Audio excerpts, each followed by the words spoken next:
their attention, and then they're going to continue to serve coffee, but Right, you don't that's have fine. to say anything. Good luck. Thank you. Thanks.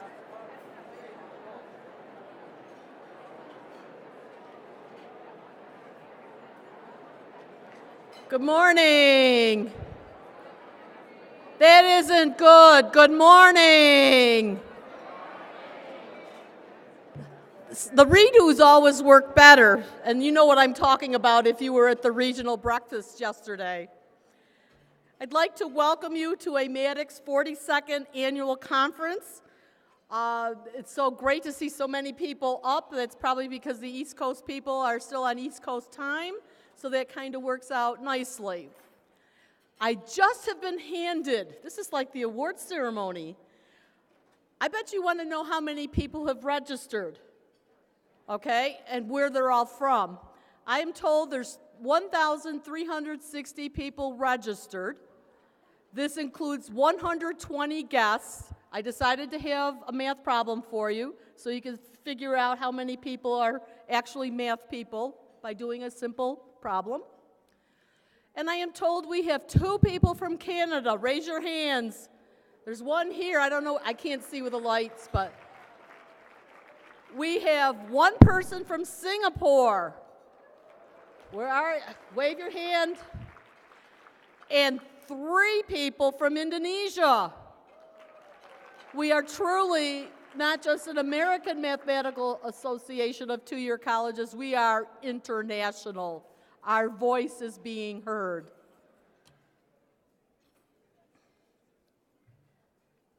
Can I hit there we go. AMATYC appreciates the support we continue to receive from the publishing community. 2 publishers have shown their exceptional support for AMATYC by becoming AMATYC corporate partners. Representatives from our corporate partners are here with us this morning. First is Hawks Learning Systems, Abby McBride. She is their national sales manager. Abby, would you like to come up and say a few words?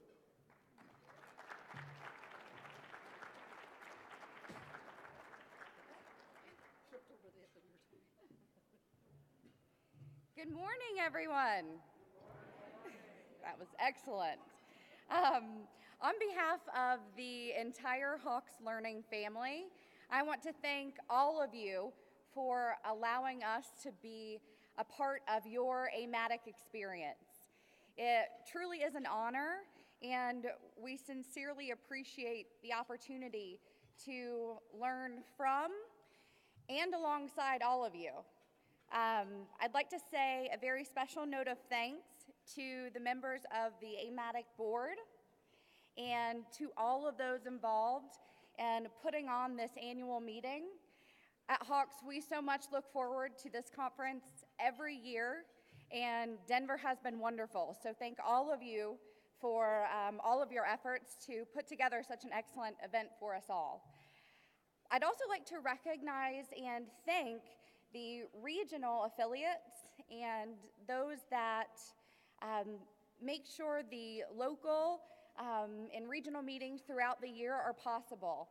At Hawks, we are so privileged, feel so happy to be able to support AMATYC in any way that we can, and are very proud to be celebrating our 11th year as corporate sponsors.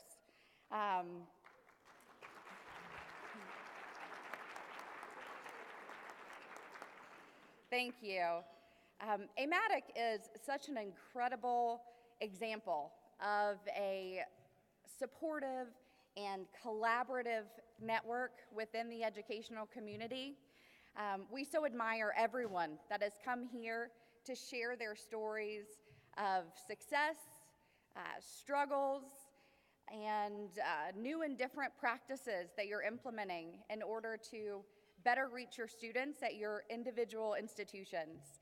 At Hawks, it has always been and will continue to be our mission to partner with you to improve our support and offerings to both you and your students. So I hope that you all have enjoyed your time in Denver as much as we have at Hawks, and we look forward to seeing you all next year in San Diego. Thank you.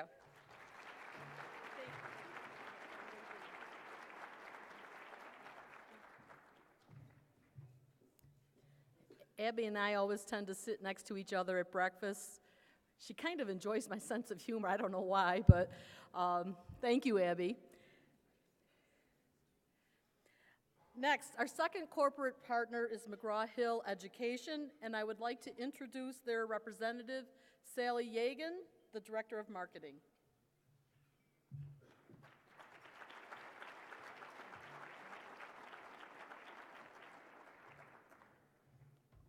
Good morning. You don't have to do it again. On behalf of McGraw-Hill, I'm very happy to present a $500 check to the AMATYC Student Fund. Thank you, Steve.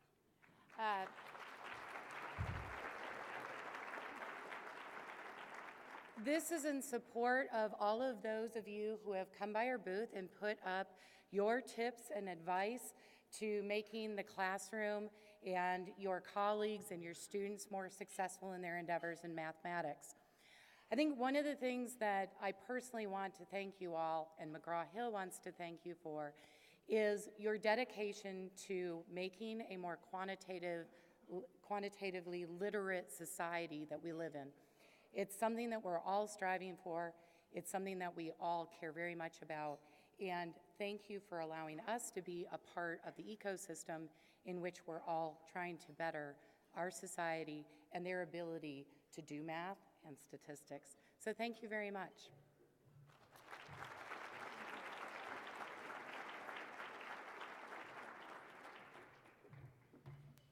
Thank you, Sally, and I'm looking forward to possibly a future collaboration with McGraw-Hill Education. They came to us with an exciting opportunity that we're going to explore, and we thank both Hawks and McGraw-Hill Education for their support of AMATYC.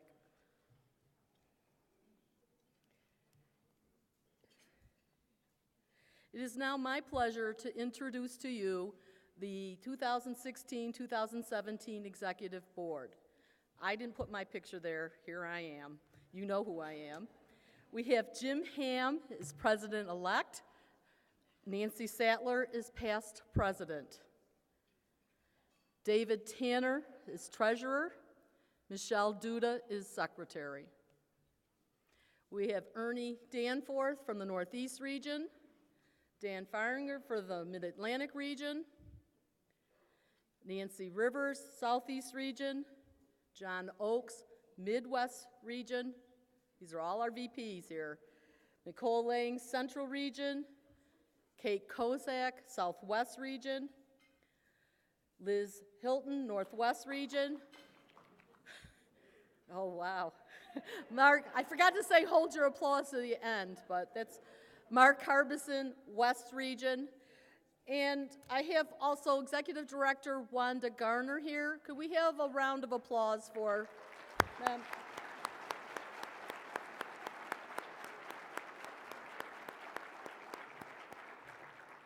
We have another person that generally attends our board meetings as well, but we'll hear more about him later. He's around here someplace doing his job. You all know who I'm talking about, right, Kevin?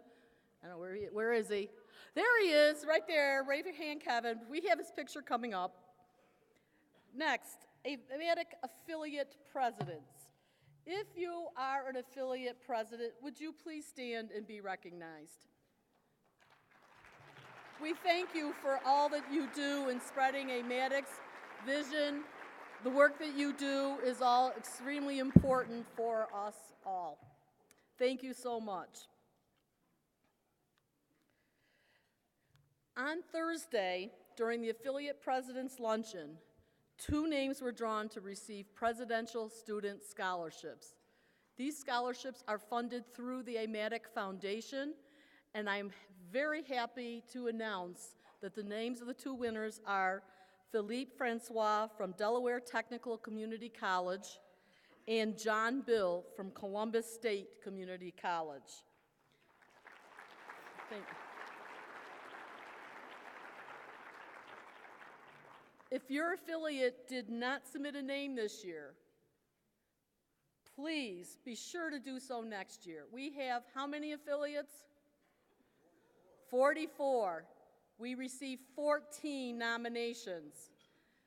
There's some work out there that can be done for this. Please encourage someone in your affiliate to nominate a student for this award. More information can be found on our website. The applications are due October 15th. You have some time to get working on the other 30 affiliates. I would now like to introduce the AMATYC chairs to you, the AMATYC committee chairs. These are an incredibly hardworking bunch of people. They all had their committee meetings yesterday afternoon. I have heard good things from these committee people. It's been a great job, well done, and also I have noticed that their attendance at these meetings are increasing. Remember, it's not like an appointed committee on your campus. Anybody can go to these meetings. We have Paula Wilhite, Developmental Mathematics, and Dan Petrak, the Innovative Teaching and Learning Committee, which sponsored a great Ignite session last night. We have Stefan Barato, Mathematics and its application for careers, Scott Peterson, Mathematics Intensive, Banaz Rahani, Placement and Assessment, John Smith, Research and Mathematics Education for two-year colleges, Julie Hansen, Statistics, and Andy Jones, Teacher Preparation. Could we recognize them with a round of applause? Thank you. We have something new that has been going on for 1 year, and this is the academic networks called ANETs. We have 4 leaders. They are Christine Rabaha, Division Department Leadership, Steve Kravisky, International Mathematics, Judy King, Adjunct Faculty Issues, and Ferry Sammy, Mathematics for Liberal Arts. Again, recognize them with a round of applause.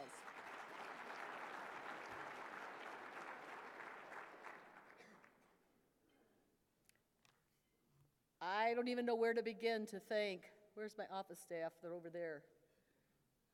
They're right there. There's some there. These people are instrumental to the day-to-day operations of the organization. They're over here. You can see their pictures up on the screen. We have Christine Schott, Beverly Vance, Christy Hunsucker, and Linda Ragland, who is new to the office. She's been here 1 month. It's been fantastic working with them. I've been working with them for years. I've had different names. They figured out who I was throughout that. They really need a great round of applause for all they do.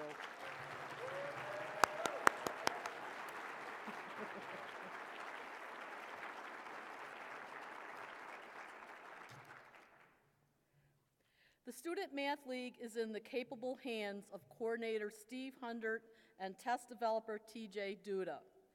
Would both Steve Hundert and I think Steve Blasberg are going to come up and do some awards for the Student Math League.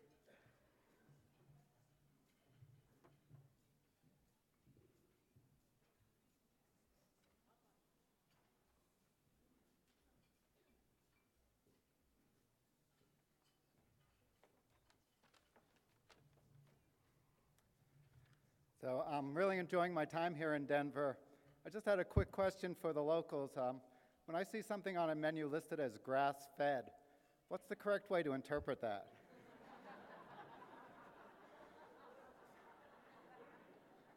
The AMATYC Student Math League is a competition that involves over 10,000 students at over 180 schools, including one in Guam.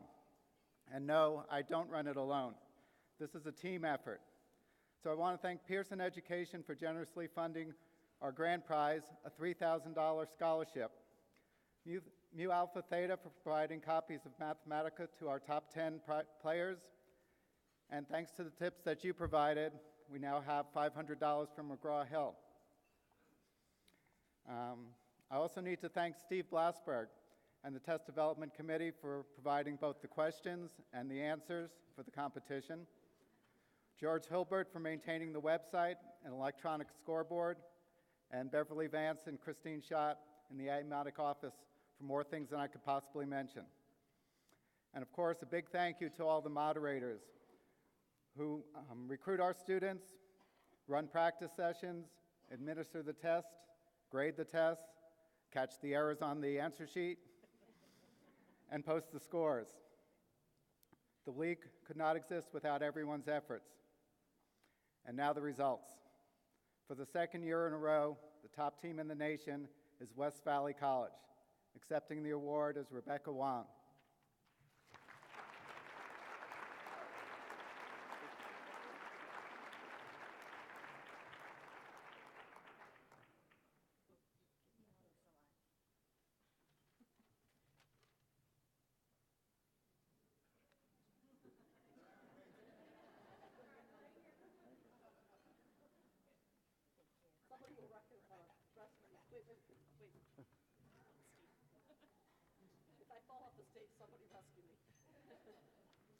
And presenting our grand prize is Michael Hirsch from Pearson. He will give the George Miller Scholarship Award. You're up. Good morning. I'm happy to announce that the winner of this year's Charles Miller Memorial Scholarship is Zilong Wang from Laney College, and accepting is Rena Santos.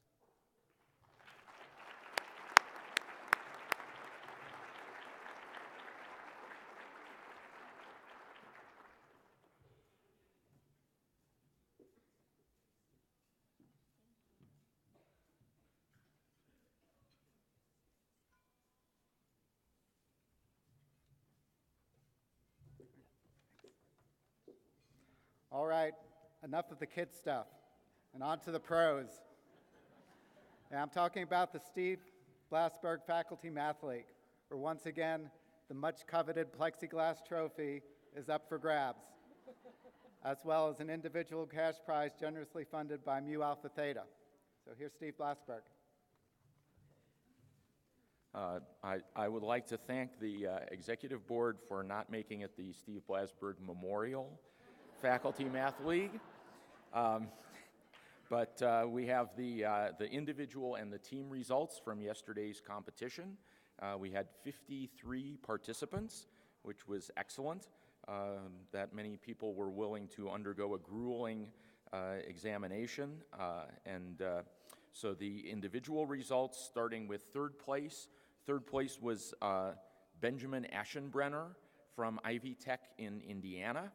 Second place was Julia Head from Wake Tech in North Carolina. And first place, and receiving a $100 gift certificate courtesy of Mu Alpha Theta, is Curtis Mitchell from Kirkwood Community College in Iowa.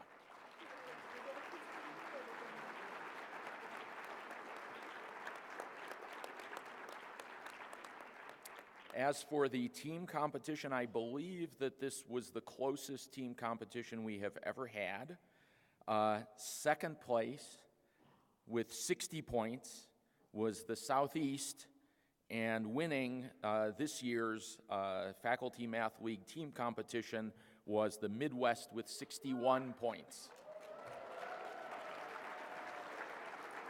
Maybe you can get the first place winner to come up here, because she's here with the... Oh, okay. If Curtis Mitchell is here, we can actually give you your gift certificate today. Is Curtis here? Yes, there he is.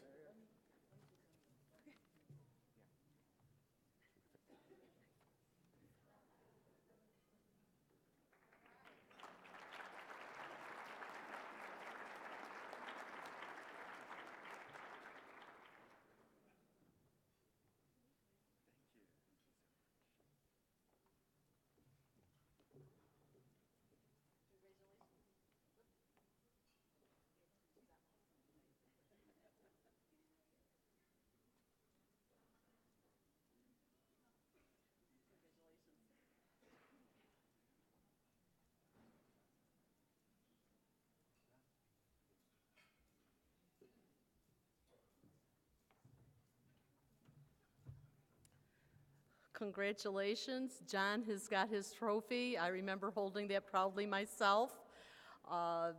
Congratulations, Midwest. And to Curtis. I already shook his hands. We're going to continue along. Some other key leadership positions. Peter Georgakis is over there. He is our legal advisor. Wendy Morrison is our editing director, and Russell Simmons is our historian. Paige Perry is our representative to Mu Alpha Theta, and again, we'd like to thank Mu Alpha Theta for the $100 gift card. It's nice to recognize the collaboration that we have between Mu Alpha Theta and now the connection to the Student Math League. John Pazdar is our grants coordinator. Our publication staff, we have Diane Koenig, the AMATYC News editor. George Herbert is our website coordinator. George Alexander is our editor of the Mathematic Educator, and Johanna Debrecht is our production manager.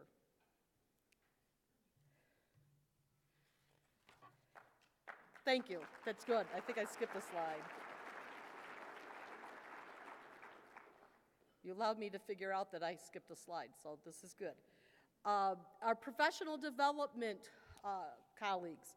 Julie Gunkelman is our professional development coordinator, and the assistant professional development coordinator is Lisa Feynman. They do a fantastic job in getting the webinars ready, the traveling workshops. Please give them a round of applause.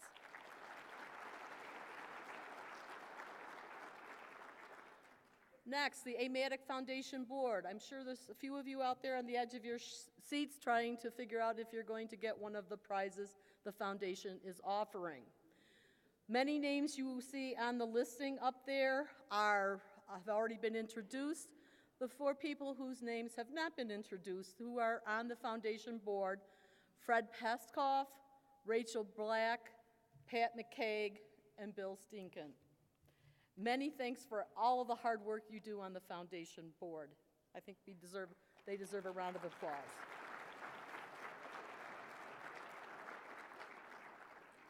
We also have an investment committee which oversees the funds for AMATYC in general and the foundation. The people that are on this committee, again, there's some names on the right-hand side that have already been introduced. Those who have not been introduced include Bill Stinken. I had him on the previous slide, but he's the chair of the Investments Committee, so I thought it was important to put his picture on here again. Wilson Grob and Phil Mailer.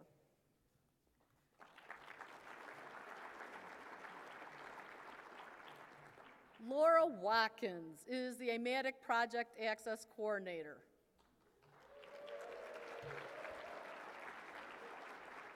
I expected a whoop or something from the Project Access fellows that are out there.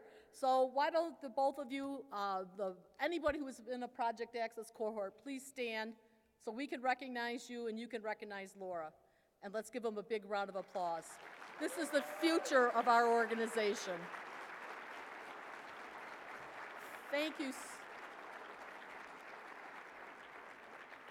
Thank you so much for investing the time in your own professional development. It will help you and your students. We thank you for being here. The AMATYC presidents. I will say I never in my wildest dreams did I ever think I would be up on stage introducing past presidents of AMATYC.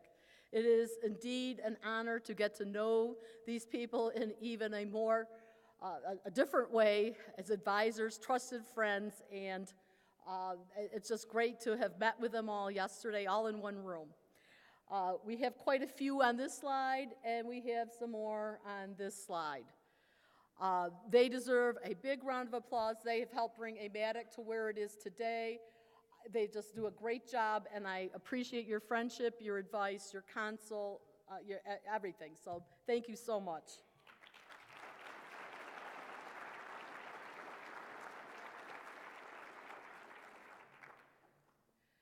Our conference planning team. I think we just applause right now. Applaud right now.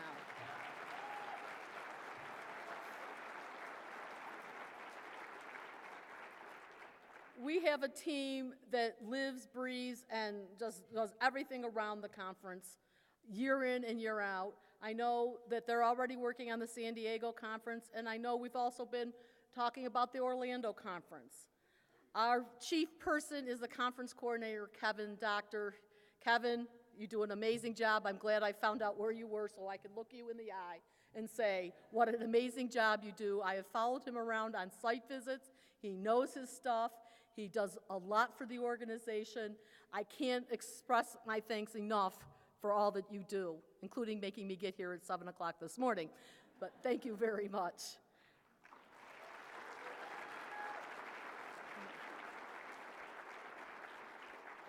We have Honey Kirk, who is his assistant conference coordinator. She does a great job with the poster session and our publications.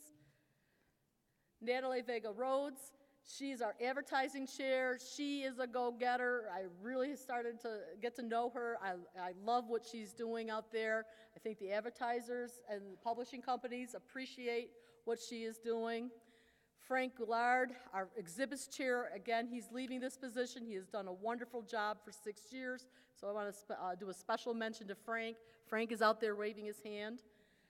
And then Darlene Winnington, the presider chair, she is there. They're all at this table right here. A wonderful job with the presiders. They work together as a team. They get everything all organized so that you can have the conference that you want to have. And we have Sarah Miller, the roommate director, network director. She's there as well. She was talking to me about the process. As far as I can remember, she's had the most requests that I remember. I think there were like 20 requests or 24. She matched them all up. The people are here. I think it's just a great service that we offer.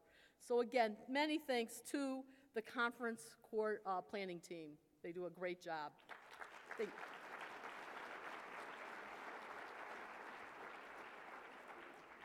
Judy Williams is also a member of the conference program committee. She is our program coordinator. She is the one that gets the program, you know, that grid that's in the program. It's just a fantastic job reading through all the proposals, getting a conference together that you will want to go to and enjoying the sessions. I've heard that there's been a lot of good sessions out there. She and her committee, Chris Allgaier, Jeffrey Berg, Mark DeSmet, Kim Granger, Pat Rome, and all of the academic committee chairs read through somewhere around 200 or 250 program proposals to get to the ones that we want to offer here. Again, another great job, Judy. Take a bow. You do a great job.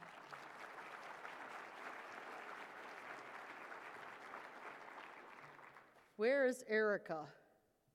Erica Hassert, where is she? Erica, it's your time. Please come up to the stage. On behalf of AMATYC,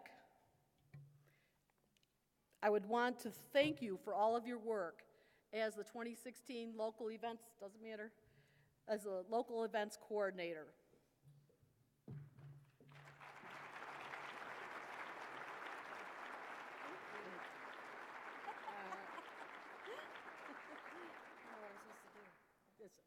Did you need another picture? I'm not done with you, though. Oh, No. over here? Yeah.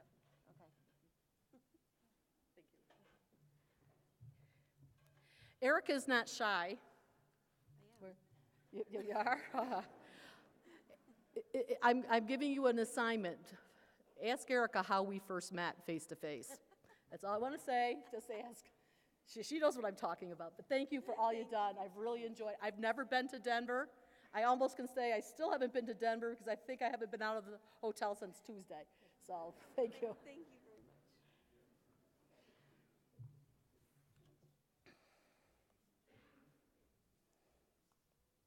much. Wanda. I'm giving another presidential award this year, and I'm going to present it to Wanda Garner. I'm going to wait till she gets up here so I can make sure she hears these words. Should probably grab it.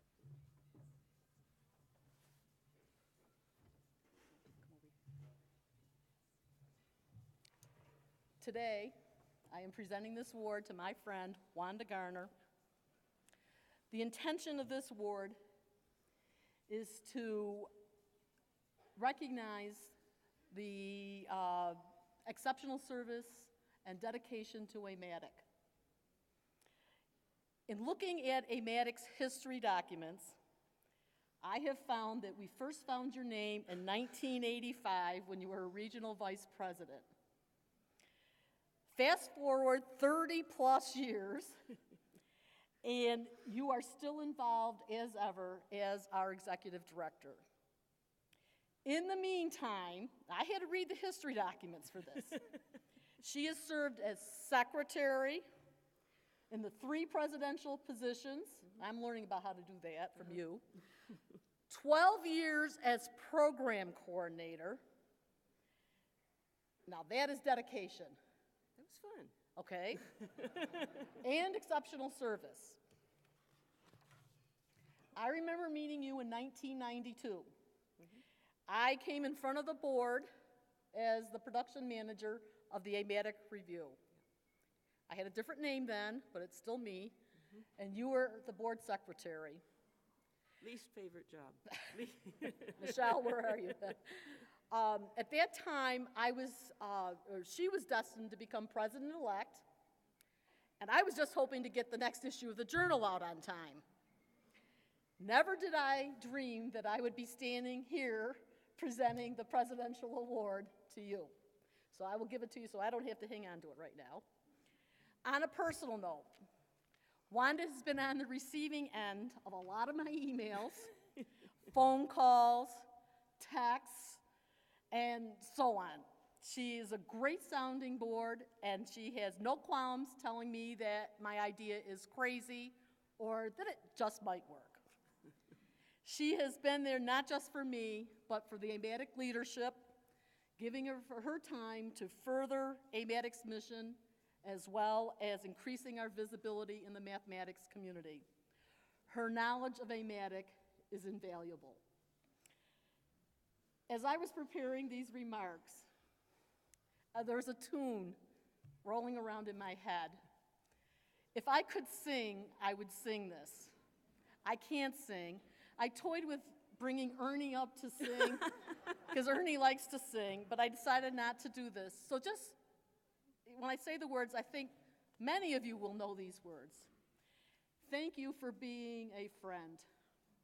Traveled down the road and back again. Your heart is true, you're a pal and a confidant. These words are the theme song from the Golden Girls. It is my pleasure to award Wanda Garner the Herb Gross Presidential Award for service to AMATYC. Thank you. Do I get to talk?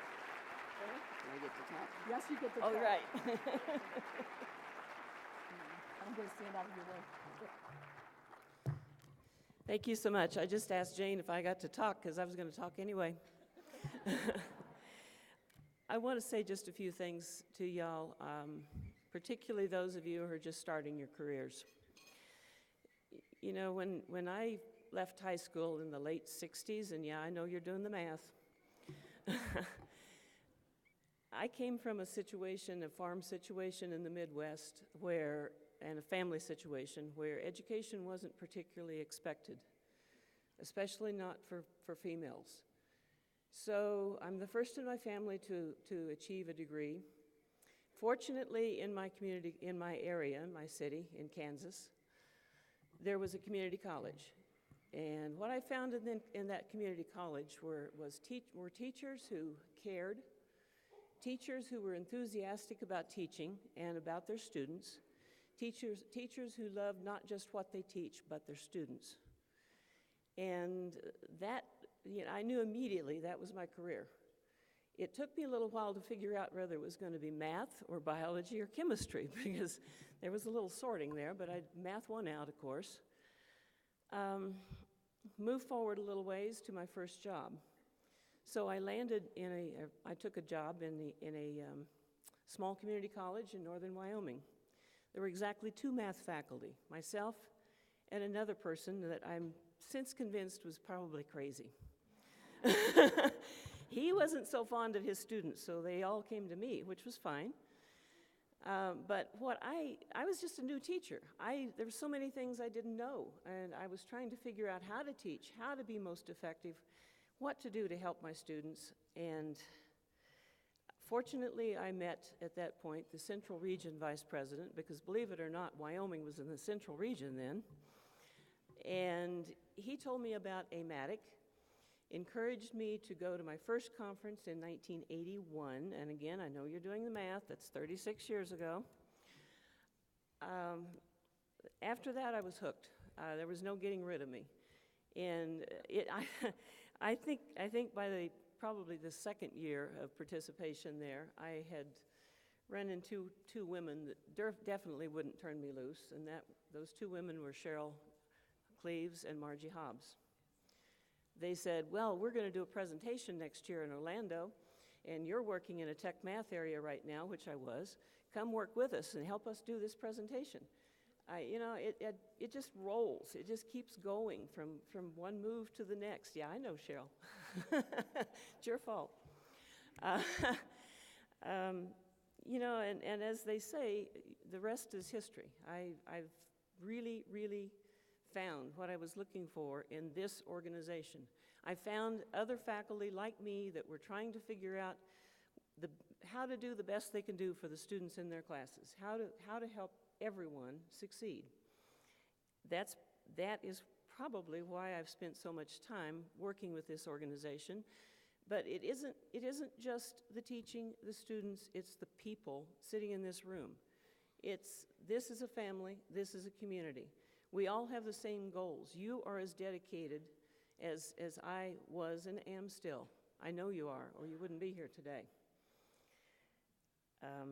I want to finish with just a short story. I know that Jane's going to pull the trap door here in a minute if I don't stop. But I want to finish with just a short story. I retired last summer from Cabrillo College after 30 years at Cabrillo, about 15 to 20 of which were as a division dean. Yeah, I know, dark side. But I'm very proud of that role because it let me hire some outstanding math faculty, several of whom are in the audience today. And thank you guys for coming. I have to tell you one story, one thing that happened at the retirement party at the end of the school year.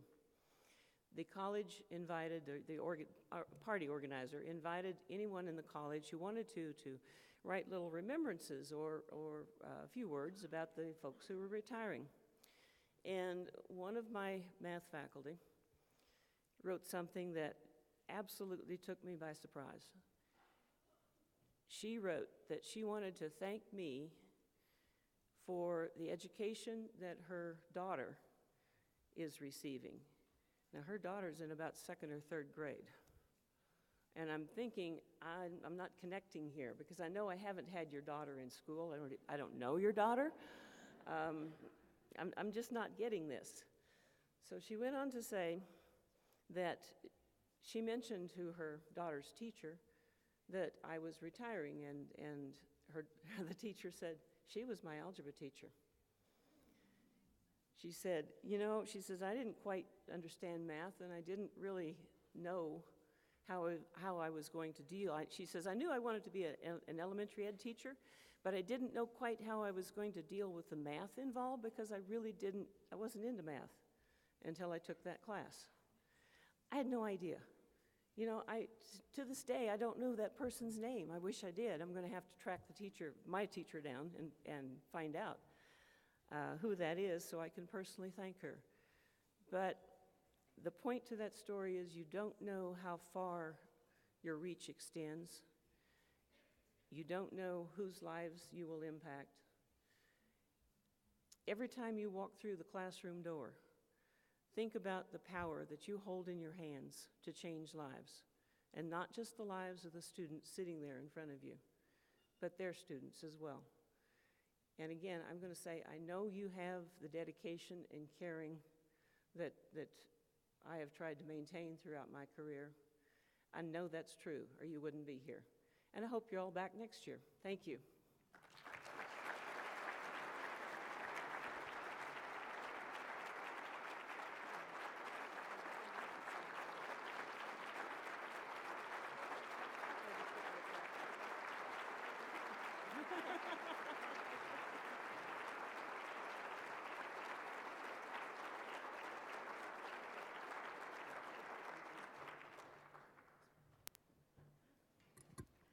Wanda, I've got a few emails that we need to go over sometime today. That is a joke. I don't think I have any right now because I haven't checked my phone. Okay, that was very emotional for me because she really has done a lot for me, and I really appreciate everything that she has done. So, okay, on to our breakfast speaker. Our breakfast speaker this morning is Rick Cleary. He's professor and chair in the Division of Mathematics and Science at Babson College in Wellesley, Massachusetts. Rick, I'm going to talk a little bit about our history here. I met him 3 years ago at MAA's Math Fest in Hartford, Connecticut. He was a Saturday night banquet speaker presenting what every mathematician should know about statistics and vice versa. I was intrigued by his talk as he brought in many current events happening with the weather and in streaks in sports, right? That was it. After dinner, I asked him if he would be interested in speaking for us at the Denver conference. I did mention that I would prefer him to use sports examples involving the Yankees as opposed to the Red Sox. We continued chatting and found out that we had a lot in common. We both grew up in Central New York. We both attended Cornell University. We both know the same world-class runner and Olympian. And his niece married my dean. Now, is that a small world or what? For the past couple of years now, Rick and I frequently run into each other at meetings across the country. So I did some checking. Sometimes I check with a person and say, hey, what do you want me to say about you? I didn't ask him because I figured I had enough to. I went out to the Bentley University website, and Rick learned early on that a career as a professional athlete wasn't going to add up. Luckily, he had a pretty good backup plan. He says, and I quote, "I've always loved math and sports. I wasn't too good at sports, I was good at math." Much of Rick's work involves probability or answering the sports fans' age-old question, what are the chances, ... He has published research on the chances of a baseball team hitting 4 consecutive home runs and the effect of shortening playoff series from best-of-7 games to the best-of-5. The title of Rick's talk today is What Every Math Teacher Needs to Know About Statistics. I am sure that you will enjoy his presentation as much as I enjoyed the one he gave 3 years ago. So please join with me in welcoming Rick Cleary.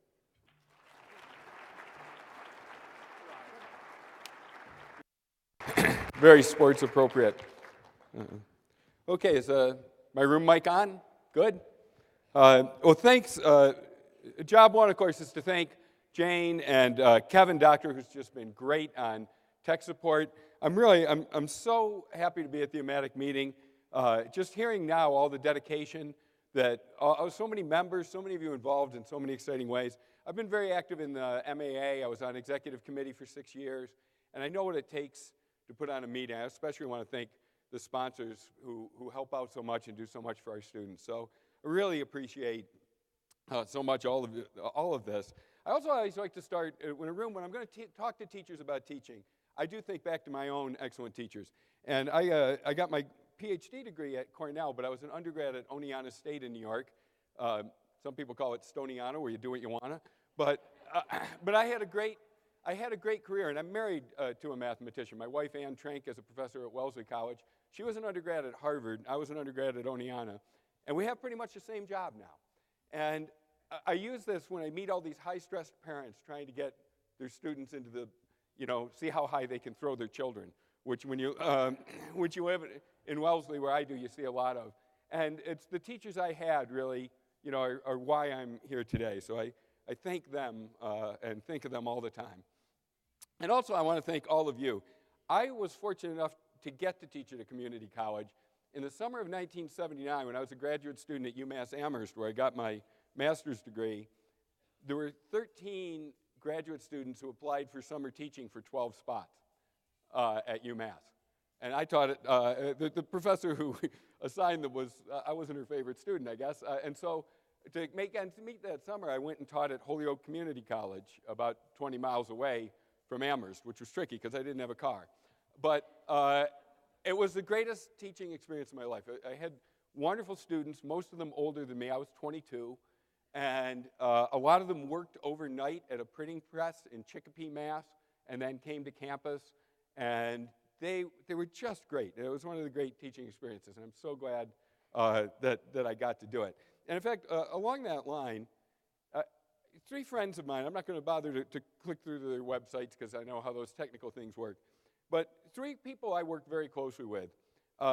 Professor Ken Mann is a researcher at Upstate Medical Center in Syracuse. He's a really well known in the area of biomechanics. I do a lot of statistical consulting with him. Math colleagues never quite know what to make of somebody whose most recent publication was in the Journal of Bone and Joint Surgery. But I have a lot of papers with Ken. Professor Jim Hobart was my Cornell PhD office mate. He's now probably one of the world's foremost experts on Markov chain Monte Carlo, big, very important technique in Bayesian analysis. Has had a tremendous, successful career. And one of my own great teachers, Marty Wells, was on my PhD committee at Cornell. And so this is a quick coincidence question, and I bet you'll be able to get the answer. What do those 3 really prestigious, influential academics have in common? No, not quite. That's true. They do have that.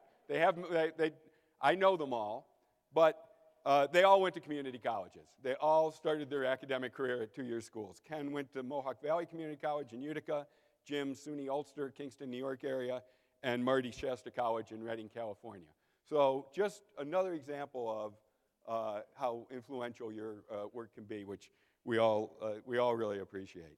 All right, and now a little just, I think a lot about where you teach. Where I teach, Babson College is a very business-centric school. It's in Wellesley, Massachusetts. We have 2,200 undergraduates. We have 1 major, business. Everybody gets a degree in business management, but we have concentrations within that. And our students take a lot of math.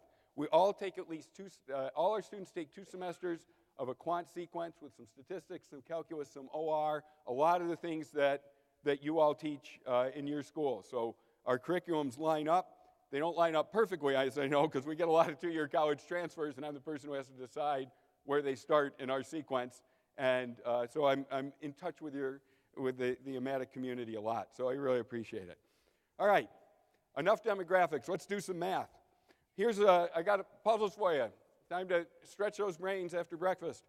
2 sequences, one of the great math questions. One of the math questions that are on, I wouldn't be surprised if there was one like this on the tests you were given awards for today, right? What's the next number in the sequence? We have 2 sequences here. One of them, the first one, sequence A, 91, 72, 45, 9, 81. What's the next number in the sequence?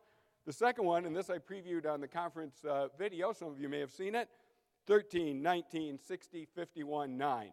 So take a minute, see if you can come up with it. Talk amongst yourselves. Active learning. It's a big group for active learning, but we're going to do our best. So I'm going to walk around a little bit, see how everybody's doing.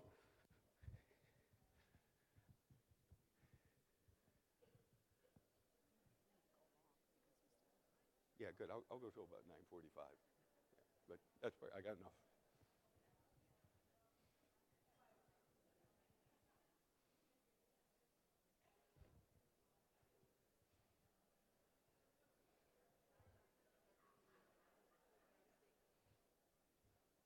And if you don't feel you need a pen and paper for this one, get one out anyway, because there's one coming up where you do, if you have pencil and paper around.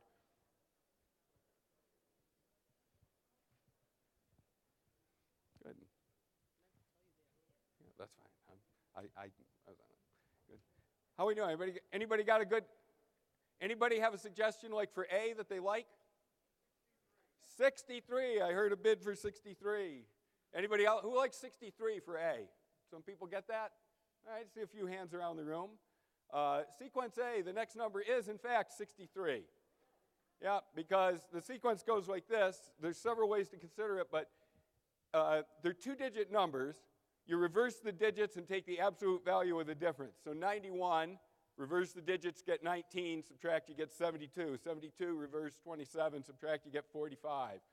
Then comes the one with absolute value, which makes everybody, students unhappy, right? 45, reverse. And it's about to hit a cycle. If you go a little further, you see that this sequence hits a cycle. It's a nice little sequence. And usually I find that if you give a group a little while, they do come up with 63. So good job. That was, that quite a few people got that one. Let's go on to our next sequence. 13, 19, 60, 51, 9. That 60, 51, 9 kind of reels you in, doesn't it? Who thinks they got one? Oh, come on. Let's not see the same hands. So it's a big room here. Anybody? Sure? Last call? Okay. You know, this could be on your state exam. All right. We don't have a good suggestion what the next number is. I want to think about kind of an inverse problem that comes up a lot. What are some things it's not? Anybody think it's pi? Right? Okay, why not? Because so far we saw integers, right? And so an irrational number does not, it seems like we're not there. Anybody think it's 1,346,700? Ah, yeah, good. All right. You know, maybe seems unlikely. Negative 215, right? So by thinking about what it's not, we do get some information, right? You're thinking, I don't know what the next number is, but actually thinking about what it's not does give us a little bit of information. Is it enough to help us solve it? Anybody else want to guess? All right. Everybody excited for the answer? Okay. I don't know. For all the talk we have about statistical thinking, the one thing we leave out, we talk about our students getting a mindset about randomness and so on. The big difference between math and statistics, in statistics we say, I don't know, all the time. It's how we end pretty much every problem. In fact, on the plane here, I was grading assignments. Raise your hand if you're in that club, right? A lot of us were. And I took points off. These are graduate students in like a fifth-year program we have, kind of it's not an MBA, but you got a liberal arts or an engineering degree, or you're running your international family business, and you didn't get the job you want after college, so you come to Babson and we give you a year of business training, and then hopefully you get a position you're more interested in. And a lot of my students that were doing things, we had a probability question where the answer came out a very small probability, and the correct conclusion was, this drawing seems to have been unfair and favored a certain group. But a lot of my students wrote words like, this was definitely a rigged drawing. And, you know, the probability was like 7 out of 10,000, 0.0007. And I took a point off. It's not definite. It's probably. We have strong evidence that. I told them lots of ways to say it, and we've been over that a lot. So I don't know what the next number in this sequence is, because I generated them randomly from using Minitab, and I only generated 5 of them. I didn't generate a 6, so I don't know.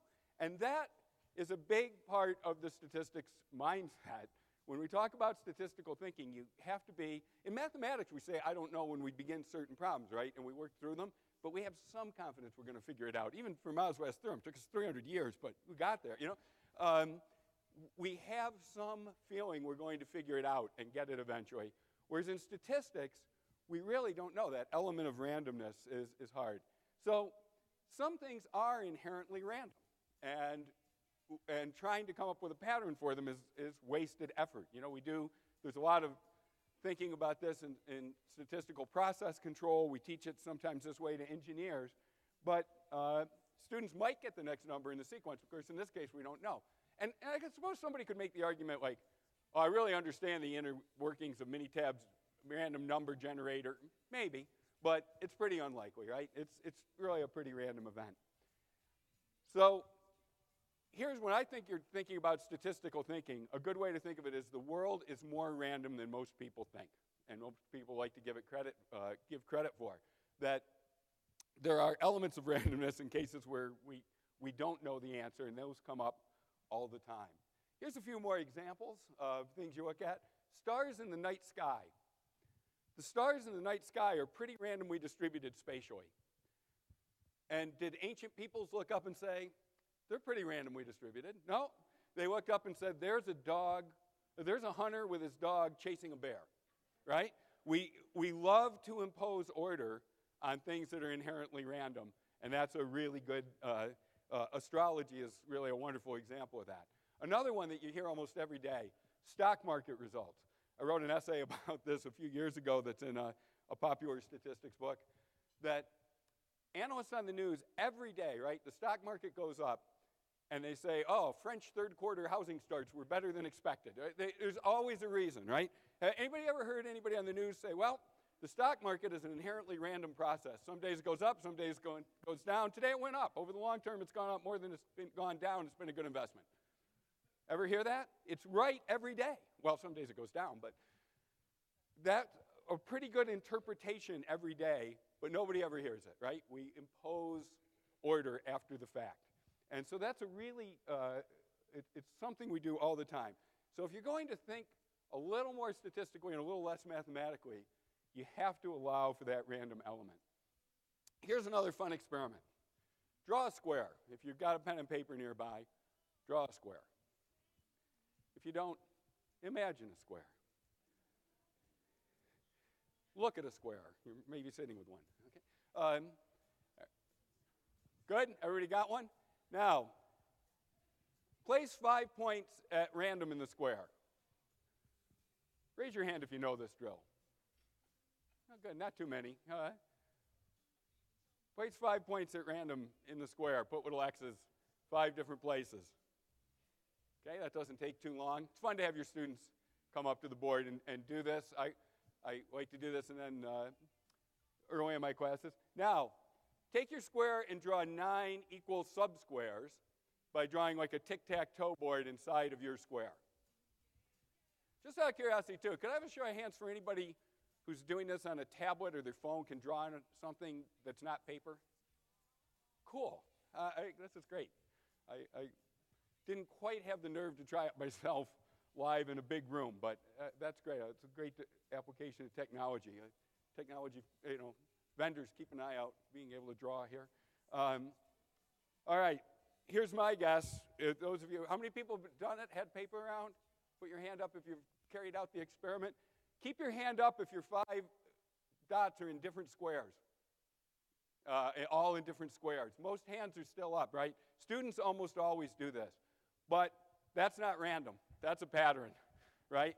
Randomness tends to be clumpy. You can do, it's like a mini version of the birthday problem to figure out the probability that they'd all be in different squares. Because if you truly pick at random, it's likely there'll be at least 2 in one square. But when you ask people to pick at random, they tend to make it spread out and not truly random. So we don't have, as a species, we're not very good at thinking randomly and thinking about chance and probability. And those are just some really fun examples. I like the examples. The other thing, though, well, I have that coming up. Never mind. Hold one thought. So a quick representation of lesson 1. When math teachers are thinking about statistics, I think it really makes sense to think of it this way.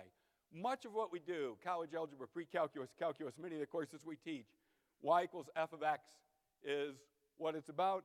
And in statistics, y equals f of x plus error. And sometimes that error is really big, right? That's really, to use the title from Nate Silver's popular book, signal and noise, right? F of x is signal.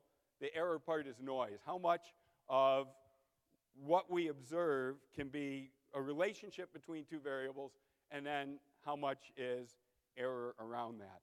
When I was teaching, I've had the good fortune to teach in many, many different environments. Now, the last couple times I've been at business schools. My last couple stops, I taught at a liberal arts college. I taught at the community college. I've taught graduate programs in statistics.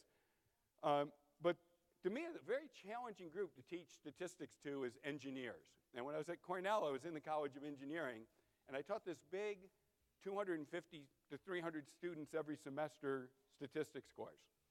And I would do this the first day. I would do a demonstration where I'd have everybody take their pulse.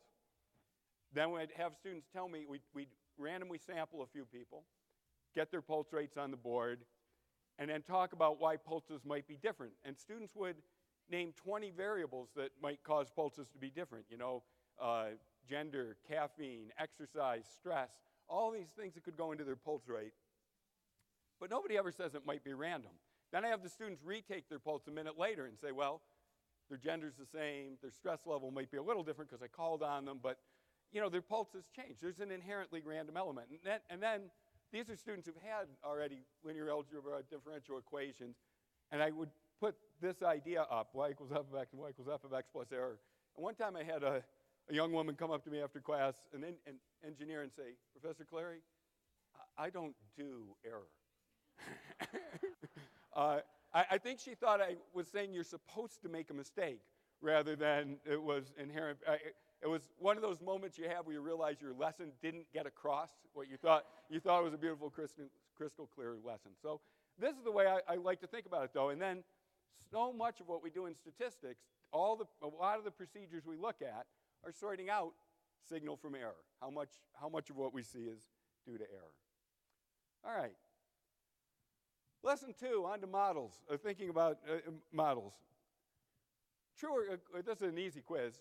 True or false, mathematics is a useful tool for modeling real-world problems. How many think that's true? Good. If you think it's false, you're probably at the wrong conference, right?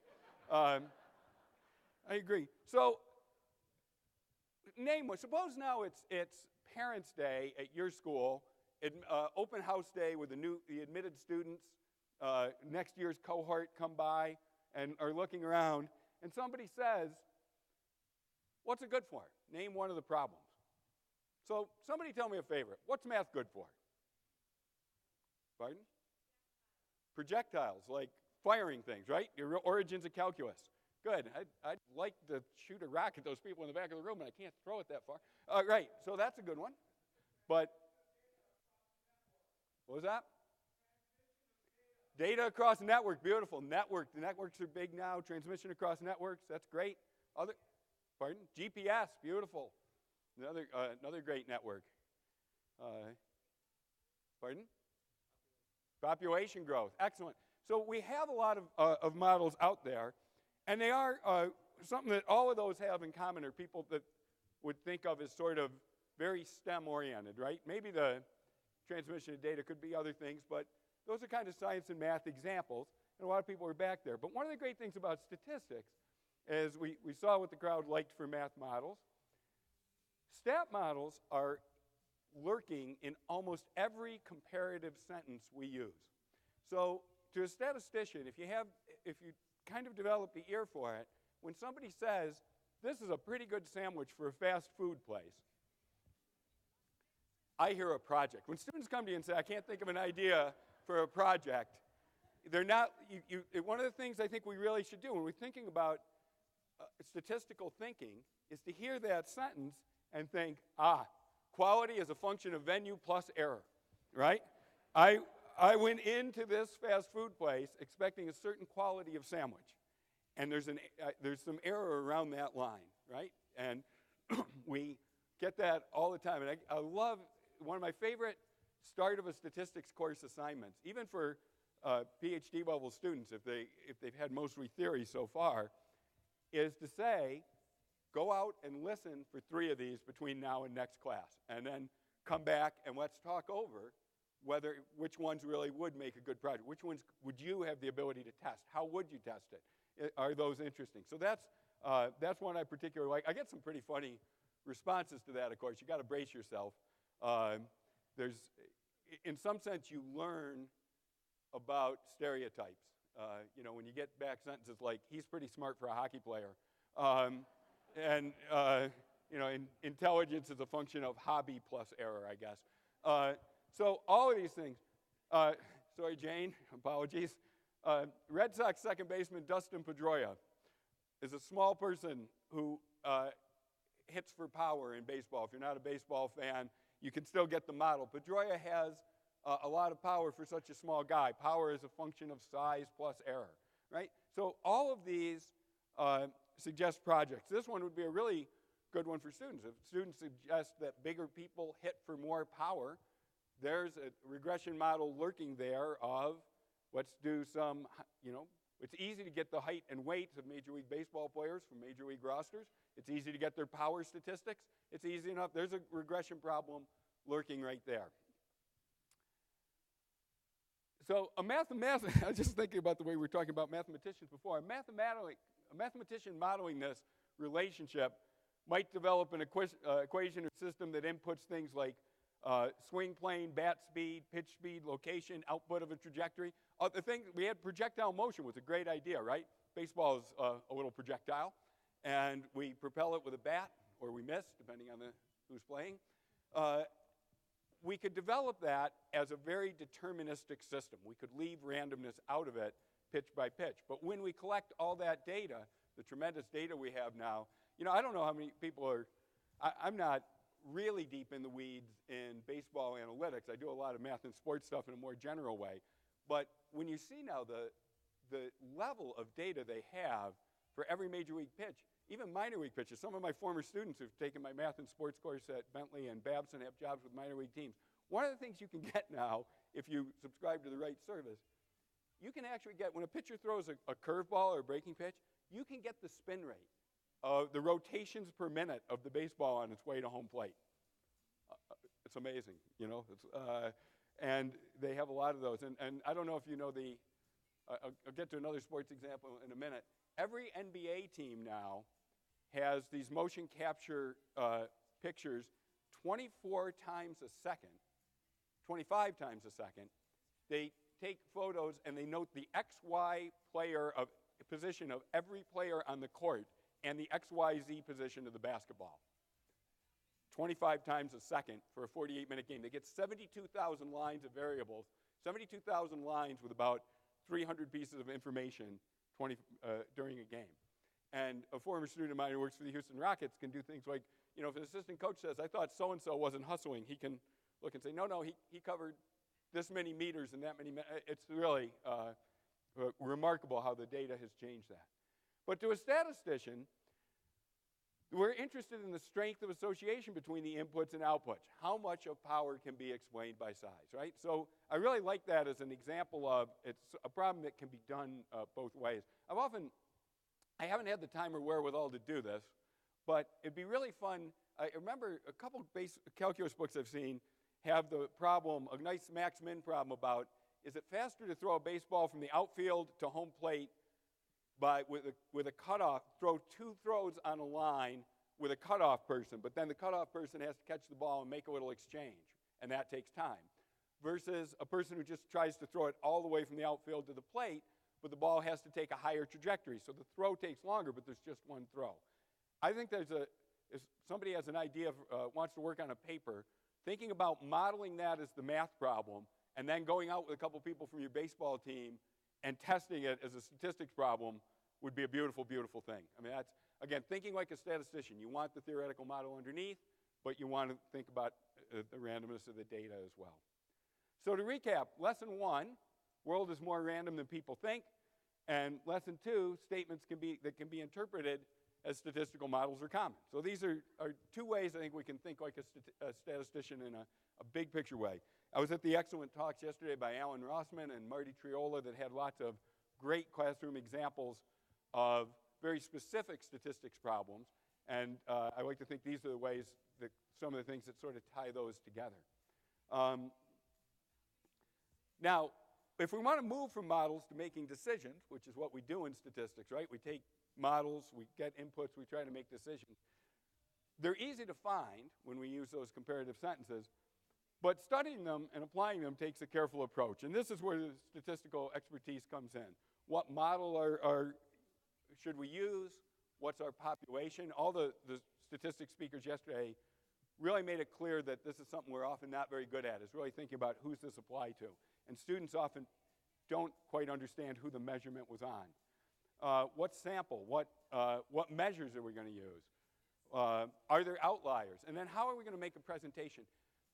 The last one is really important, and I think the math community has really come a long way in understanding that a huge part of our being successful in statistics and analytics is through good communication.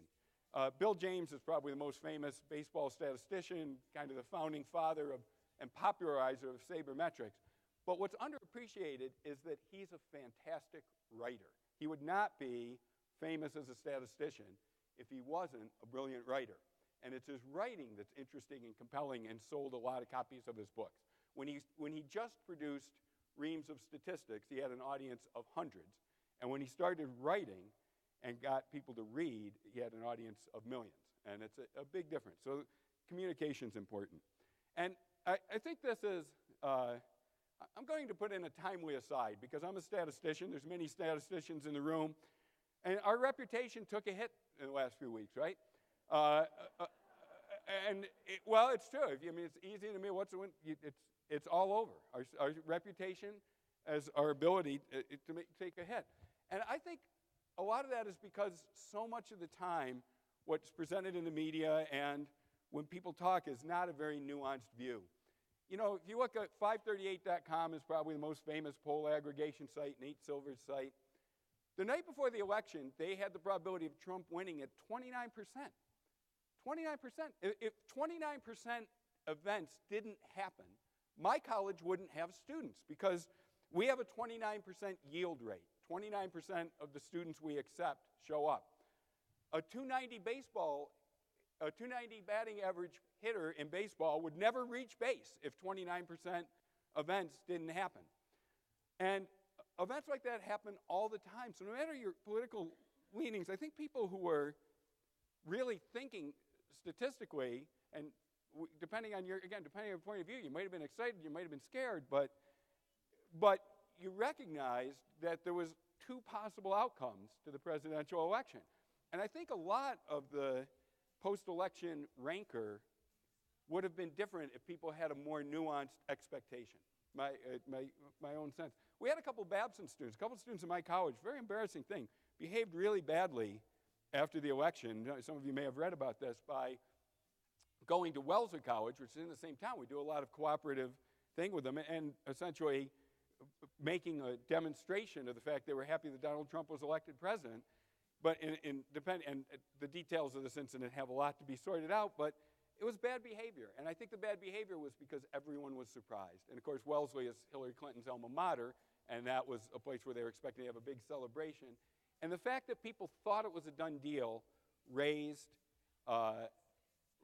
excess. Same thing, the Brexit vote the same way. Any statistician looking at the polling for Brexit thought, whoa, this is going to be close. And then everybody was saying it's a shocking upset.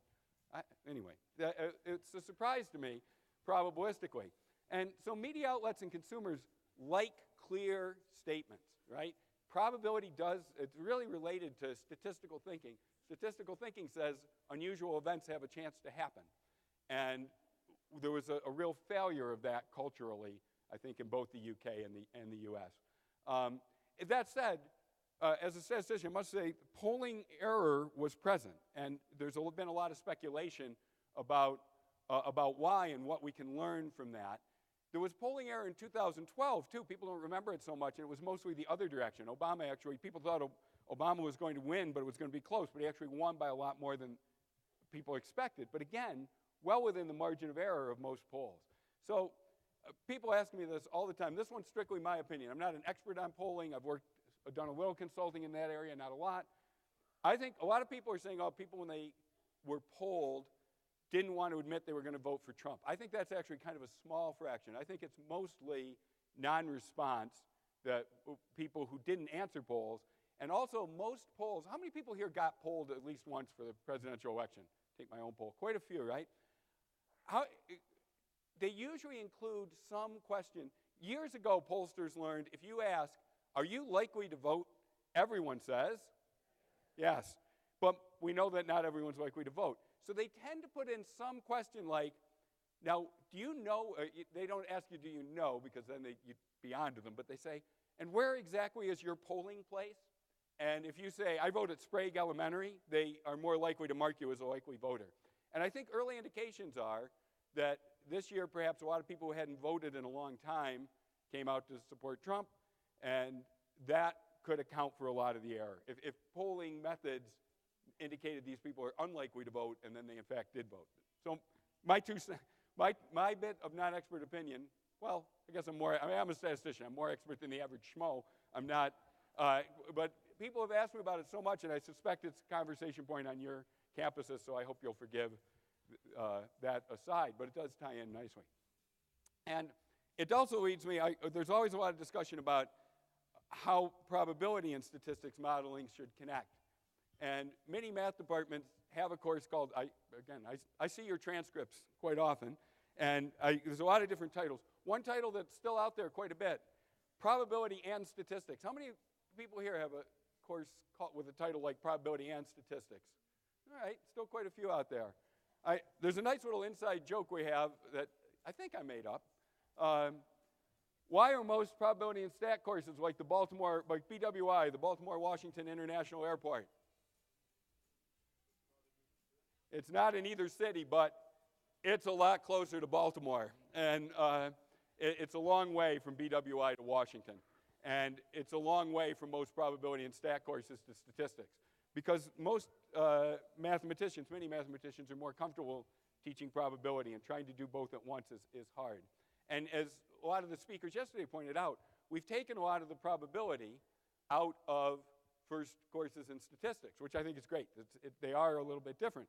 But probability is a wonderful way of thinking about the world. Maybe not worrying, really formally about joint probabilities, conditional and marginal, but thinking about probabilities and their likelihood really it can be valuable. And especially, any quantitative reasoning course, if you're doing a math for liberal arts, quantitative reasoning, these are great, great tools.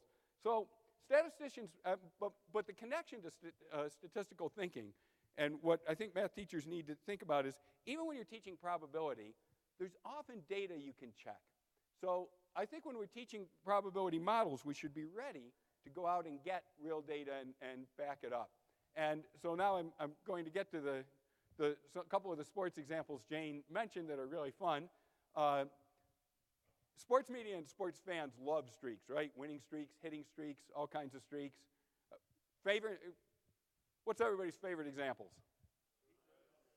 Pete Rose. Well, Pete Rose is really more a total than a streak. It's total. Well, Joe DiMaggio, Pete Rose had a 44-game hitting streak. Joe DiMaggio, 56 game. Cal Ripken's games played. Brett Favre starting lots and lots of games at quarterback. Right? Not hard to come up. People know about streaks in sports, and they love them. But there's an interesting thing, and they get a lot of publicity, right? No one ever comes on the news and says, so-and-so's hitting streak was stopped at 2 games, right? Yeah, you only hear about streaks when they happen. It's a classic case of, it's not intentionally biased reporting, but the lack of a streak is not news, right? Where streaks are news. And because of that, people have a tendency to take them out of context and underestimate their probability. And this has been sports probability streaks has been a nice little thing for me, a little personal gold mine, that in 2010, when the Math Awareness Month in April, the theme was mathematics and sports, and Joe Gallion at University of Minnesota Duluth was in charge of collecting some essays to post on a Math Awareness website, and then eventually in an MAA book, excellent MAA book on math and sports. I don't get a royalty for my one chapter, so it's a great resource, and a lot of people have used it. And this just caught on. So now when you Google sports probability streaks, my essay about streaks in sports comes up. And because of that, I occasionally get calls from the media. We may get to show you a little of that later. But the example Jane mentioned in the introduction, in 2007 game against the New York Yankees, the Boston Red Sox hit 4 home runs in a row. 4 straight players hit a home run. Okay. So the next day, the Boston Globe quoted a local math professor, not me, not anyone at my school, and just called up and said, what are the chances of that? That's the question we get asked all the time. So what are the chances of that? Well, the person who was called, now, and I didn't put the person's name here because I do get calls from the media once in a while, and it's easy to get, they want an answer in 10 seconds. The person did this calculation. They said, I'm going to take the Major League home run rate. Major leaguers hit home runs about 2.7% of their at-bats, and I'll raise it to the 4th power. And when you do that, you get about 1 in 2 million. So the person was quoted as saying, this is a 1 in 2 million event. Seems reasonable, right? So about how we would do it. People are thinking a little more about it or shaking their heads like, wait, there's something going on. So they said in the paper it's about 1 out of 2 million, except that was the 4th time it had ever happened in 140,000 Major League games. So it's actually a more like 1 in every 35,000 event. And the answer published in the paper was off by 2 orders of magnitude. Okay? So how is the expert opinion off by 2 orders of magnitude? Well, bad pitching is perhaps part of the answer. And actually, you know, I do coach youth baseball, not in a serious way. I try to have my kids be the best players who don't play on one of these crazy club teams that travels all over. And so I just coach in our town league. But, you know, you talk to old timers in baseball and they say, that should be probability 0 because after that second homer, that third guy ought to be wearing that third pitch, you know. But it happened, right? And it has happened 3 other times. So what was in terms of the probability calculation, what went wrong? Well, 2 things. First, a small but significant reason that accounts for a lot of the error. The 4 players who hit the home runs, Manny Ramirez, Mike Lowell, J.D. Drew, Jason Varitek, were all very good power hitters. So .027 was not their home run rate. Their home run rates varied, and you could multiply those 4 together, and that accounts for about almost half of the difference between the estimate in the paper and the real probability. But that's not the biggest factor. The biggest factor is the difference between this. Suppose you and a friend are walking to a baseball game, and as you're walking up to the stadium, you turn to your friend and say, what do you think the probability is we'll see 4 home runs in a row at this game? Contrast that with, as Manny Ramirez is coming up to bat, your friend turns to you and says, what do you think the probability is that the next 4 players hit home runs? And that's the big difference. In the context, it's the difference between 4 home runs in a row sometime in a game versus 4 home runs in a row starting right now. And streaks have a lot of chances to start, right? And this may be an experiment many of you know. About 80 hitters come up, just to finish that one, 80 hitters come up during a Major League game. So the Red Sox and Yankees have many chances to start a streak of 4 home runs. And so you got a very low probability event, but when you repeat low probability events many, many times, sometimes they happen, right? Somebody wins the lottery. And you can get started on all kinds of lottery problems. And this is why streak probabilities are underestimated, because people just focus on the start to the finish and forget that it happens in a big, broader context. And there's lots of cases where that comes up. Two ways to try this in the classroom that are fun. Maybe some people have done this experiment. You have some students actually flip a coin about 80 times, and you tell others just to simulate by doing heads and tails. And then of course, you have to trust that you have students who are actually going to bother to flip a coin 80 times, but they could do it you can go to random.org now and there's lots of places online. You don't have to do the physical flip. And then you tell them, you give them some indicator, like if your birthday's between January 1st and June 30th, actually flip the coin. If your birthday's in the second half of the year, just write down the H's and T's. And then what you do is collect them without knowing which group they were in and sort them by the ones with longer streaks or heads and tails are the ones who really flip the coin. Because when you ask most people to randomly make up streaks of H's and T's, they don't make up enough consecutive ones. They tend to not make up runs past 4. Most people will not write 5 heads in a row when they're writing down a streak, because that doesn't sound very random. But in fact, randomness is streakier, clumpier, messier. It's hard. It's why we get a job. It's good for statisticians, but it is hard to explain.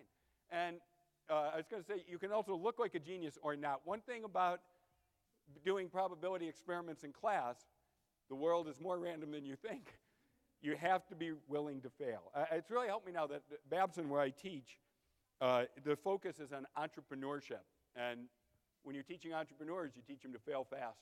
And you often can sense in class when something's going on. But this is a side teaching lesson, but I think, and I bet in this group a lot of people already have it, but give yourself permission to fail once in a while. Try an experiment. If it doesn't work, you still learn. It's still important. So a really good one for sports interested students. you find an NBA team with a record of about 500. If you go to basketballreference.com, it's a beautiful site with detailed histories of teams, player statistics. Baseballreference.com, basketballreference.com are two of my favorite sources for data for students. Tell them to look back, pick a season at random out of history, pick a team that went 500 that year. If there's no team win exactly, NBA teams play 82 games. So you find a team that went 41-41, or whatever team was closest. You call up their game-by-game record, and basketballreference.com, they have a beautiful graph of wins and losses that's easy to see, and say, what's the probability they had a winning streak of at least 5 games? And there's about the actual data. I've collected the actual data, and it matches the theoretical probability you can calculate really well. There's a very high probability that they've had a 5-game winning or losing streak. Now imagine if your favorite team wins or loses 5 in a row when they're about a 500 team. Does any fan, writer, blogger call the local talk show and say, that's just random, right? No, they're all going to say, hey, you know, the coach is using his bench more effectively and that guy's back from injury. Everybody would have a reason, right? But it's a really high probability that you're going to have a long streak in an 82-game season, even if your season consists of coin flips. And that's a big surprise to people, big one statistically speaking. So that my sort of third way to think like a statistician when teaching math is when you're doing anything with probability, check your claims with real data. And that sort of brings you back to step one. How much is random and how much is real data? So when I think of thinking statistically, try and get across the idea that there is randomness in the world. Some things are inherently random, hard to learn. And really that applies to projects. So how many of you have students do projects in statistics somewhere? Probably, yeah, a good solid minority in the room, right? What happens when students do projects a lot is that the data turns out not to be very interesting, right? They're excited about something. They go out, they get regression data, they test whether there's an association, and the p-value is 0.384. And they go like, nothing going on. And you got to let them know that that's okay. Negative results in testing are okay. Give them permission to not get statistical significance. And then also, when they get that, don't just have them say, oh, if I had more data, I'd have found it. You know, that's often not the case. Sometimes there's a hint, right? If there's a hint and their p-value is 0.08 on a regression problem, I didn't quite have enough data to have enough power is pretty good. But sometimes it's just a mess. There's not much of a hint. And then don't let them get away with, oh, I didn't have enough data. Tell them there's just not much evidence. There was an association I had hoped to find and I don't see it. And then you're really doing science with data and statistics, and that's okay. Now, I have about 8 minutes left according to Jane's schedule, and that would be good, and the timing is good. And I left, because I like voting and popular choice, I have 2 topics left I could do. So I'm going to tell you the 2, and then we'll have a vote. And those of you who teach voting theory know that 2 candidates is good, not more than 2 is bad, or difficult, fun to teach. My 2 topics are what every statistician should know about math, the reverse of a little kind of tongue-in-cheek reversal of what my main theme today, or a couple more sports probability streaks that I've thought a lot about and written about a little bit. So your choice is the inverse problem or more streaks. How many would like the inverse problem? And how many would like more streaks? I think the inverse problem has it. Okay. So that's good, because I would have had to flip over. That comes next. I would have had to flip over more slides. So what can statisticians learn from mathematicians? Well, was my idea. Sometimes statisticians need to evaluate integrals in high-dimensional spaces. And example, we do it a lot. We do variance calculations, joint probabilities, Bayesian analysis. We do these things a lot. We often do them. We're statisticians, so we often do them numerically. We're not always interested in closed form. So these high-dimensional integrals are sometimes easiest to evaluate in a particular order, right? Those of you who get to multivariate calculus, teach that multivariate calculus course, we think of this a lot. So a key question, when can we change the order of integration? This is something that statisticians learn from mathematicians, and this is where math can really come to the rescue. Fubini's theorem, I went online and looked around for a good, kind of not easy to intuitively understand definition of Fubini's theorem about when you can change the order of integration, depending on measurable spaces and so on. And so if you really set it up formally, there's an idea of when you can do that integration. But a slight modification, if you're a statistician and you answer, when can we change the order of integration? Yeah, whenever we want. Because the cases where you can't are usually pretty pathological and require really weird, in terms of probability distributions, would require something that we don't care about. So we do this all the time. I mentioned at the start my colleague Jim Hobart, who went to SUNY Ulster and then Virginia Tech and then Cornell, is now at Florida. He is an expert in Markov chain Monte Carlo, which is all really high order integration about reversing the order of conditional probabilities. It's really Bayes' rule on steroids. And this was something our PhD advisor drilled home to us. The other one that just reminds me of another famous quote by Marty Wells, who I mentioned at the start of the talk. He had the best bit of sort of larger professional advice outside teaching I ever heard. When we got together a bunch of graduate students when we were finishing our PhDs, and they gave us, some of the senior faculty were giving us advice on what it would be like when we moved into, having jobs, real jobs, instead of being graduate students. And one of them said, now you're going to be asked to referee papers. And one of the graduate students said, how long does it take to referee a paper? And Marty said, 6 months and 2 hours. And it was the most useful bit of career advice I'd ever gotten, right? Somebody asks you to do a job like that, it sits on your desk for 6 months, and then for one day you think, I better really do it, and then 2 hours later, 2 hours later you're done. And it's an awfully good model for a lot of what we do. All right. Well, I got 3 minutes left. I'm going to show you one real neat streak, and then I'll stop. And I'm going to be around all day, all tomorrow. People have questions if I had to talk any of this over. I got a call a couple years ago from, about 4 years ago now, from a reporter in Wilson, North Carolina, who covers Barton College basketball. And Barton won 3 straight games by the same score. They beat Pfeiffer, Queens, and Erskine by 76 to 68 in the span of 5 days. So what are the chances of that, right? That seems like a pretty outlandish event. You might be wondering what happened in their next game. Going back to my first one today, what's next in that sequence? Well, they lost to Mount Olive 80 to 75, and the streak was over. But I got this call from a reporter at the Wilson, North Carolina Times. And so I sent a little note to their PR director. I was at Bentley University at the time, and said, hey, I'm going to be quoted in the Times. He was really excited. I didn't. I let him on. I let him down gently. But that's a really fun project. If you have students who are thinking at all about a project, that's a really fun problem because it depends on your parameters. And the important thing is that the first game doesn't really matter, right?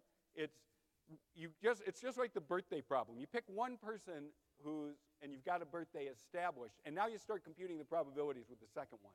So it seems a little less amazing that it's 3 in a row, because it's really 2 that matched the first. The first one, who knows what the score might have been. And this is another one where you can ask me, what are the chances? I got to give you a range with about 2 orders of magnitude. But the fact is that there are over 1,000 colleges that play NCAA basketball Division 1, 2, 3. They all play about 40 games. There's many, many thousands of chances to start a streak like this. I think it's likely there'll be another, and if and you can double it if you do men's and women's. It's very likely a streak like this will happen again in my lifetime. I don't know if they'll call me about it, but it's really a neat example of one, and it's one that you can have students just go to town. If you're just trying to teach a sense of estimation and order of magnitude, it's really fun to try and think about that one. So I'm going to just now page ahead to the end. There's another good streak with the Chicago Blackhawks getting started. But what I'm going to do is just say thank you so much for having me at your meeting, and and enjoy the rest of the day, and enjoy Denver, and thank you for all the great work you do.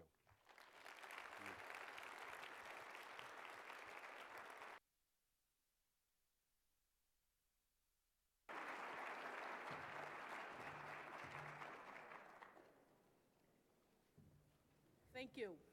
I enjoyed that, even the few references that, I have a certificate for you. Oh, thank you.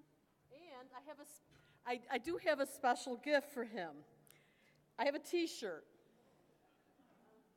Oh, It is a Red Sox T-shirt, and there is a story behind this.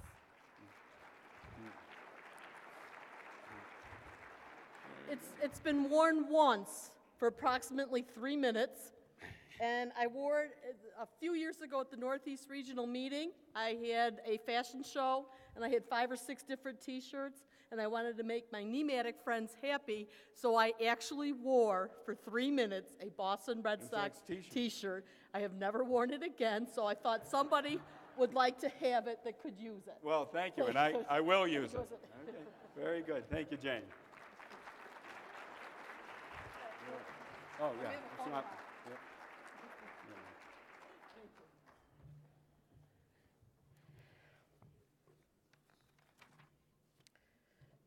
Nancy. I invite Nancy Sattler on stage. We will now have the drawing for the complimentary discount member registration to the 2017 AMATYC Conference in San Diego, or it could be a 3-year AMATYC membership. I would like to thank all of you for your support of the foundation. You are awesome, and we do a lot of great things, and the Margie Hobbs Award comes from foundation funds, so I'm very pleased that we're starting that this year. And now, I would invite all of you, if you have the app, the conference app on your phone, and have not taken our survey for an event next year for the foundation, to do so. Go into your app. It's real short. It'll take you a minute or two. And now, what you're all waiting for.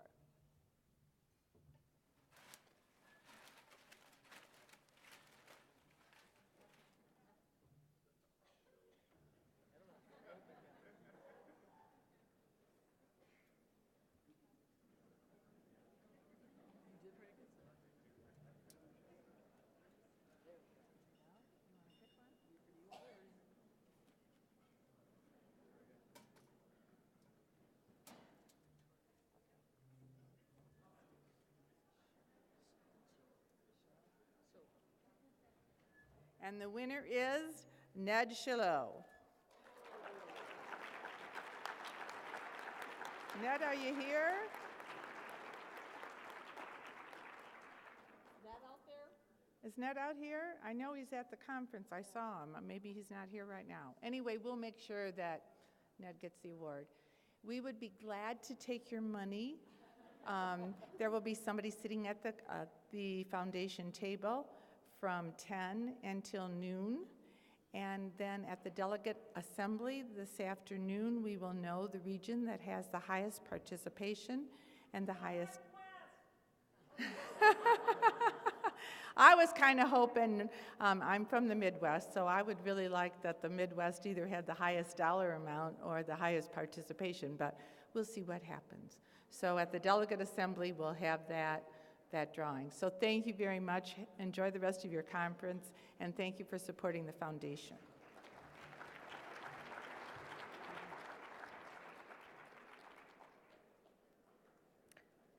Thanks, Nancy. I would like to remind you that the AMATYC is now accepting applications for proposals for the 2017 conference in San Diego from now until February 1st. I hope to see you all in San Diego next year. I invite you now to go out and visit all our exhibitors and enjoy the rest of the conference. Thank you.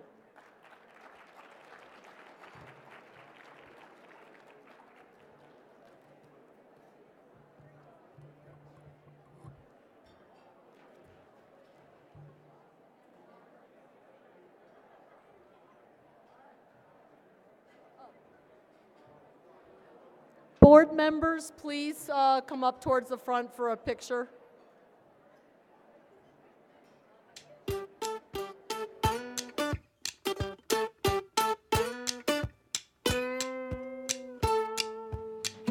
Swallow the wind through my nose, feel the sand beneath my toes as I walk along the shores like a yeah, yeah, deep inside me somewhere. It's like a la-dee-da-da-dee-dee of happiness is calling me. I'm feeling so good, I can't explain it. The mood is so contagious. It's spreading through the breeze, yeah. I feel like dancing, I feel like singing. Call my friends, the phones are ringing. 'Cause happiness is calling me. Yeah, yeah, deep inside me somewhere. It's like a la-dee-da-da-dee-dee. Happiness is calling me. Happiness is calling me. Happiness is calling me. Happiness is calling me. Happiness is calling me.